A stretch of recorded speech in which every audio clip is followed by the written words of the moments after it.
What's up, YouTube? I'm John from Team RynOke. I brought y'all last time. The video I did was the update on my regional and when I qualified. And I mentioned in the video, as soon as I got a build that I was really proud of, really happy, I was going to bring you another Sylvan build. This literally is my favorite deck, guys. I am playing it non-stop. I'm usually topping at every local I go to, whether it be first place. I'm usually in the top 3. So anyways, guys, I'm gonna get right into it. Like I said, I did this build on my own. Don't take us the wrong way. I didn't have to net deck it like some people have to, because everybody's seeing like these. I don't know their names. I don't really keep up with who's amazing in Yu-Gi-Oh, but they're net decking.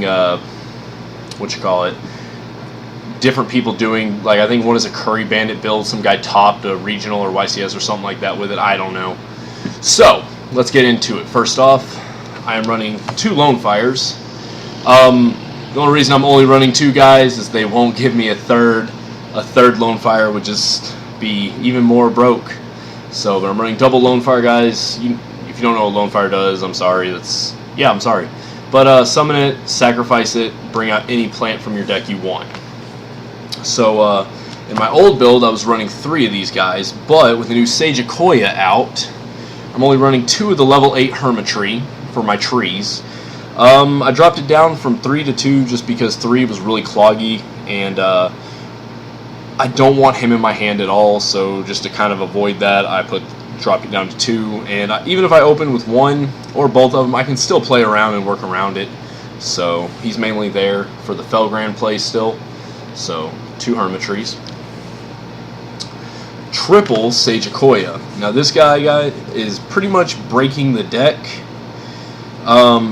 It's just dumb how he works.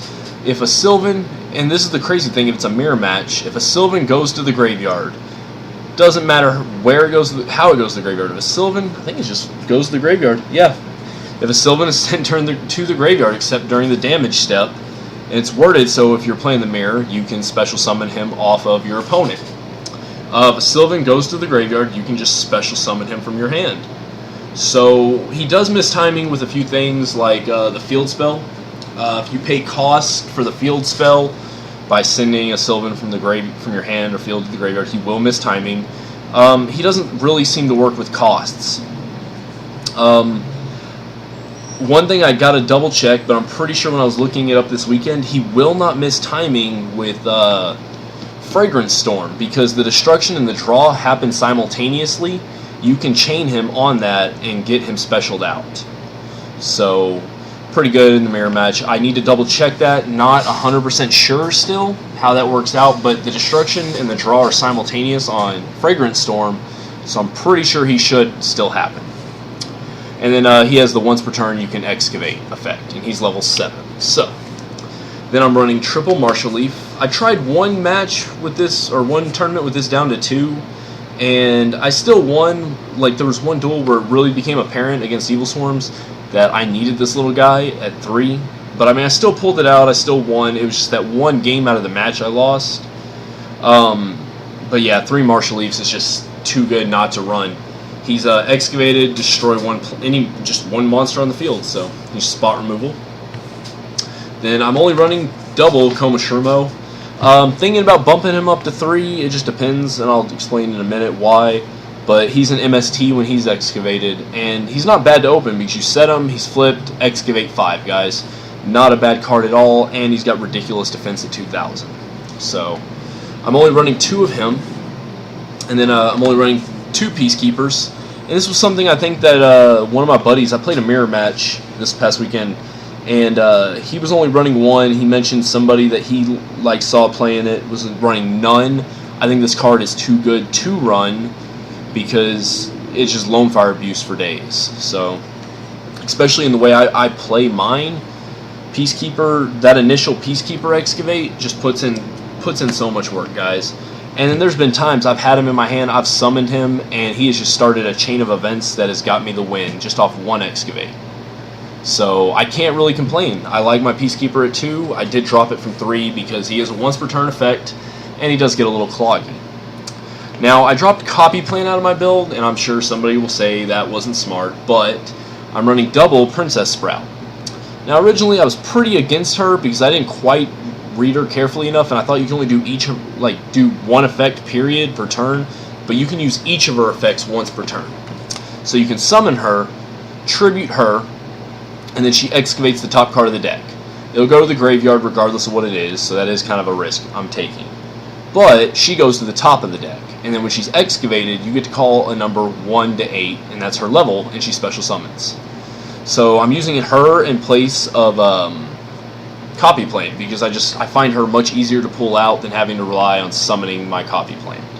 So 2 of her. She helps me make like my 3rd Felgrand, because not my 3rd Felgrand, make my 2nd Felgrand, or any, whatever level 8. 1 Lotus Swain, this is a tech choice that I'm running. I'm really thinking about dropping this for either a Thunder King, another back row card, or that 3rd Koma Shrumo. He's nice. He is nice. The more cards you control, the more cards he can excavate while he's on the field. I rarely summon him. There's been times I've had to summon him, and he did save me in a Blackwing matchup because I got like 8 excavates, and it just, once again, starts the chain of events. And then whenever he's excavated, you get to Pot of Avarice 5 Sylvan cards to the bottom of your deck, basically. I don't get a draw of it, but they go to the bottom of my deck, which is no problem because I'm just going to stack it how I want. So not a terrible card, and you probably just saw the shadow of my girlfriend's cat. I am cat sitting, y'all. Woot! But he just doesn't seem to put in enough work for me to really justify keeping him in my deck. So probably going to drop him. I'm really thinking about Thunder King. Thunder King is just great all around. People are going to want to get rid of him. So then I'm running 1 Spore. This is the only non-Sylvan plant I'm running in the deck is Spore. He is my tuner. I get so much abuse off him between Peacekeeper, Soul Charge, which I'll get into in a minute, why Soul Charge is so important in this deck. Then I just abuse him so much, whether it be to make another rank play or synchro. Spore is necessary in the deck and is abusable beyond all. The only card I think I've used more in the deck is Lone Fire. And then I'm running double effect Veiler, guys, because I don't like monsters on the field and their effects. So sometimes I really don't want things to go off, so double effect Veiler. So that's it for my monster lineup. If you kept count, that is only 20 monsters, guys, which means I'm running half monsters, half back row, which is something haven't seen any other. I've only really run into 2 Sylvan players, and I haven't got to play the second one. I haven't been up to that local in a while. But the other one was running mostly monsters with no traps and only some back row. So I'm doing, like I said, my build is different than most, and this is the build I have found to be the most consistent for me. For my spells, I'm running 3 Sylvan Charities. Along with Sage Koya, this card is almost too good. You play it, you draw 3 cards, and then you get to reveal 1 Sylvan card and any other card in your hand and put them back on top of your deck in any order. So, pretty much, if you open with both your Hermitries and this, you can just see what you pull and put your Hermitries back. Martial Leaves, anything. Any Sylvan card you don't want in your hand, you get to just stack right back on the deck how you want. So, it literally is too good. I don't personally think this is going to get hit with the upcoming ban list. Even if it did, it would only be dropped down to 2. And until this past recent week, I've been running with only 2. So I actually just got my 3rd one Saturday. I was really excited about that. I got first place at that tournament too. And I'll go into a little bit about that. That was the tournament I got first place and was really proud of because of my final matchup. But Sylvan Charity, guys, must run 3. It's just too good not to. And 3 Mount Sylvanias. It just lets you start stacking the deck once per turn on your turn, and then during your opponent's end phase, you basically get to excavate. If it's not a plant, you get to choose whether you really want that card or not. So maybe it's that, maybe it's an MST, or maybe it's some trap, or another one of these. You may not need another one of those. So you can put it to the bottom of the deck or the top of the deck. You have a choice if it's not a plant, or if it's not a plant, just period. You get to choose, and send 1 plant from hand or field to grave to stack the deck with any Sylvan. And then 2 Miracle Fertilizers. I did drop down to 2. You can run 3. This is a personal choice. The reason I run 2 is the new Exceed we got, the rank 7, I bounced these back because I hit 3 plants, they only had 2 cards on the field, so I just bounced this back to my hand and reactivate it. And it's just too good. The card it's too good because there's no limit to how many you can activate a turn. And then, so what? I can't normal summon or set. My entire deck can run without normal summoning, just about, except for that first turn Lone Fire. So 2 Miracle Fertilizers. It is a choice if you want to run 3. I won't say yay. I won't say 3's cloggy because it's never cloggy. Then I'm running 2 Soul Charges, guys. This card is just so amazing in this deck, and here's why. Let me grab mine. So, if I open Soul Charge, Lone Fire, the field spell, and any other plant, I've pretty much just won game.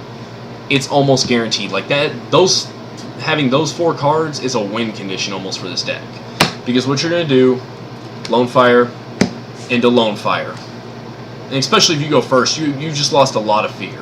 Because a lot of people aren't maining Veilers anymore, so Lone Fire into Lone Fire, second Lone Fire into your Hermitry, stack your deck with Peacekeeper, Excavate, bring back the Lone Fire with Peacekeeper, draw a card, Lone Fire again into another Hermitry. Okay, now you've got your 2 Hermitries.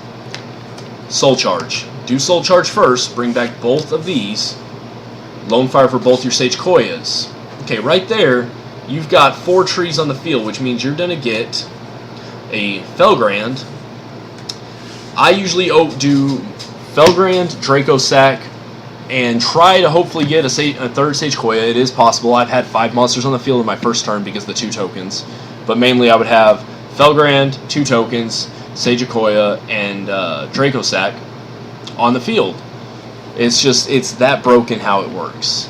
And pretty much your next turn, you're just going to stack a Peacekeeper, not a Peacekeeper, what's-her-face, Princess Sprout on top, destroy something with Draco Sack, and then make your Aurier play, and you're going to start wrecking some stuff. And it's crazy. It's just crazy how much the deck can go down so low and then just come back from nothing. I can't tell you how many times I thought I was going to lose. I flip over, I draw. Oh my god, this card just saved me. And this one too. I am running Rank Up Magic, the 7th one. Now, this card, you have to draw it in your draw phase to activate it, but that's really easily done with Sylvan Charity, because you can just throw this card back on top of your deck and then draw it next turn. And before you start even doing anything, people are going to want to get rid of whatever you bring out with this, because you get to bring out a monster, a number monster, 101 to 107. And then you get to put over its Chaos Mode version, so for me, I'm running C101 and 101. I never make 101 without this, but just people want to get rid of this so bad, whatever you're going to bring out. It wins games. I actually didn't think of this. One of my buddies that I play with, Sal, up at our local card shop, Team RynOke's local card shop in Joshua, Silver Gem Games, told me that I should probably try this out because of Sylvan Charity. And he was extremely right. It puts in work. It won me my Bujin matchup pretty much this past Saturday. The deck has a pretty good Bujin matchup, I'm not gonna lie, and it's mainly because of this, because this just put in so much work where he couldn't keep getting over it because it just kept coming back. So, especially with the way Bujins are played now, they special summon, so puts in work. Then I'm running 3 MSTs, which is why I'm only running 2 Komashurumos. I know I have a built-in MST to the deck, but having the 3 MSTs just to use whenever I feel I need to is so much better. In case they Fiendish Chain me, in case they macro, defissure, I want these mained off the bat. So, and it's just a personal tech choice, and I happen to enjoy it. So, onto the traps. Solemn Warning, Bottomless, the one-ofs that I run, I just feel you can't get on without them, so. I'm still running double Fiendish Chain, guys.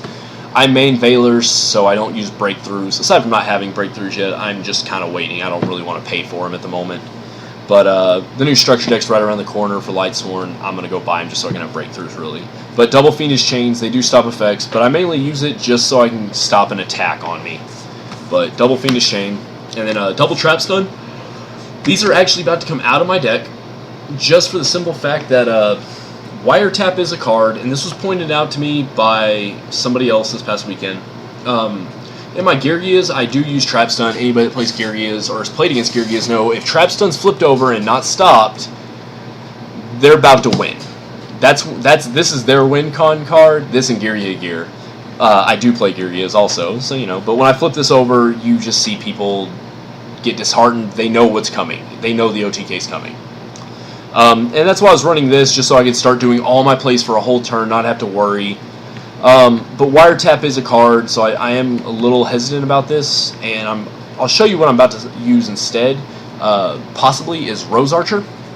As long as I have a plant on the field, I can just pitch this from hand and negate a trap. But the problem is with this is it's only one trap, and this doesn't stop counter traps. So that's why I'm still running the trap stuns. Maybe they won't wiretap me. I can hope, but if they had wiretap, I couldn't stop it. If they have Solve, I can't stop it. So it's just kind of one of those. I'm still debating on what I would prefer to run, and that's it for the traps. Let's get on to my extra deck. Like I said, guys, I'm running 101 and C101. We all know what 101 does. C101 is basically the same thing, except for it doesn't matter what position your special summon monster is. He can take it once per turn. No detach necessary. Just once per turn, give me your special summon monster. And then if he is destroyed while 101's in the graveyard, and while he has a material, so pretty much he's going to have that regardless on his first destruction, he special summons right back, and then I gain 2,800 life points. And guess what, guys? I can do his effect. So, yeah. Because his effect doesn't say once per turn. You can only use the effect of number 1, C101 once per turn. It's just once per turn. So, I can keep doing it as many times as he comes back. So, dirty card, puts in work. People hate it. The only thing I would think I would run over this is 107 and C107, because that's pretty much a walking trap stun for everything. Then next up for the ranks, I'm running 2 Auriers. This is the new level 7. It is the Giant Chicken. Pretty much he's tiramisu for the deck, guys. You can send a plant from the field to the graveyard, just like the field spell, and whatever its level is, you get to look at that many cards on the top of your deck and reorder them. Then once per turn, you can detach, call a number 1 to 3, that's how many you excavate. For every plant excavated, he'll send stuff back to the hand. Doesn't matter whose side of the field it's on, I can send stuff back to the hand. Okay? And then then whatever plants I excavate, after he resolves and everything goes through and I send stuff back, then the excavated plants will kick in their effects. So, it's just ridiculous how good he is. And he doesn't target, that's why I say he's tiramisu. And then 1 Draco Sack, because it's a level 7 spam deck, Big Eye. Then 2 Felgrands to finish off my Exceeds. I do love having 2 Felgrands. It's just too good. People have enough problems with 1, let alone 2. I do Synchro in the deck, you saw the Spore, so 1 Formula, 1 Armades, still gets over Bujins, 1 Black Rose. Aside from nuking the field, I can just banish a plant, switch your thing up to face-up attack, and reduce its attack to 0, so really great card. 1 Stardust, because it gets over Hate. 1 Crimson Blader, because it can stop up a lot of different decks, including Dragons. Leo, because Leo is the nuts. He says you can't target me. And 1 Star Eater. I find myself making this less and less these days, but he's still a thing, and if I need him to get over something, he's there to get over it. That's my extra deck, guys. One real quick thing before I go into my side deck that I wanted to point out. So, we all know how Hermitry works. Hermitry, if you excavate a plant, you get to draw a card. The excavate and the draw happen simultaneously. So, hypothetically, if I excavate that, a Sylvan, and draw into Sageakoya, you can special summon Sageakoya. It doesn't miss timing, because these two things happen at the same exact time, so you can just chain it to the plant going to the graveyard. It's amazing how that works, guys. I didn't really think it would work, but looked it up. It does. It doesn't miss timing with that. So, fun fact, guys, if you draw your Sageakoya off that, you can special summon them. Sorry, this video is running a little bit long, guys. For my side deck, I'm doing double Rose Archer, double DD Crow, because DD Crow hurts so much. Double Prohibition, if you know what you're playing, you can just hurt your opponent.